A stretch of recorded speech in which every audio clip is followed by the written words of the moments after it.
మీరు అన్నట్లుగానే డబ్బు కోసం స్టార్ట్ చేసాము, మంచి డబ్బు వచ్చింది అన్నారు, మంచి వ్యూయర్షిప్ వచ్చింది. ఎన్ని కోట్లు సంపాదించారు యూట్యూబ్ ఛానల్ ద్వారా? నిజంగా చెప్పండి. కోట్లు అయితే సంపాదించలేదు, ఎన్ని స్థలాలు కోట్లు అయితే సంపాదించలా. కాకపోతే ఒక గవర్నమెంట్ ఎంప్లాయీ పూర్తి సర్వీస్ లో ఎంత సంపాదిస్తాడో అంత అందరం ఫ్రెండ్స్ సంపాదించు.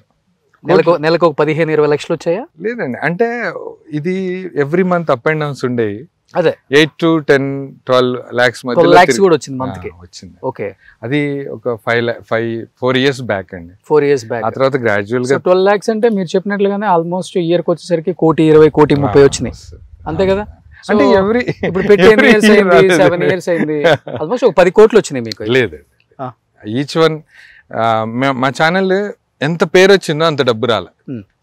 అదే ఇనిషియల్ గా 3-4 years వచ్చింది, బాగా వచ్చింది. అప్పుడు ఇప్పుడు ఎలా ఉంటది అంటే అండి, ఒకేసారి మీరు డబ్బు వస్తున్నప్పుడు సేవింగ్స్ చేయాలనే ఆలోచన రాదు. అవును, అది ఖర్చు పెడతాము, ఆ లగ్జరీ లైఫ్ కి అలవాటు పడతాము. ఇప్పుడు అవన్నీ ఛేదించుకొని ఒక నార్మల్ లైఫ్ బతుకుతూ యూట్యూబ్ లో, అంటే ఇది జస్ట్ ఒక బ్లెస్సింగ్స్ కోసమే చేస్తున్నాం. ఓకే.